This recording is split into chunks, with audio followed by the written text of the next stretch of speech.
Assalamualaikum students of class 3, welcome to the 16th video lecture of class 3 maths. If you open your book to page 18, here we have this activity here which says ordering fractions.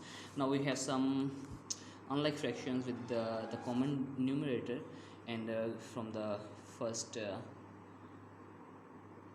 example solved here. Actually we have to arrange them in an ascending order. I will be solving 1 to 3 examples of them, and rest of them are for your homework assignment. Ascending means from smaller to the greatest, and smaller to greater actually.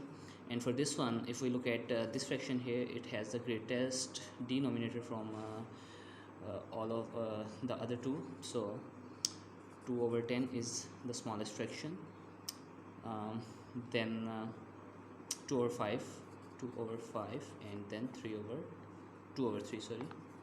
So that is the order. And for this one here we have 2 over 7, smallest fraction, 2 over 6 second, and 2 over 5.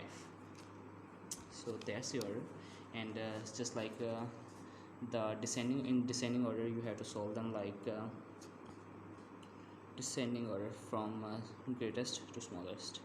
And from this one here I have 2 over 5, 2 over 6, and 2 over 8. Now rest of the problems are for your homework. You have to solve them on your book. And until next video lecture, Allah Hafiz.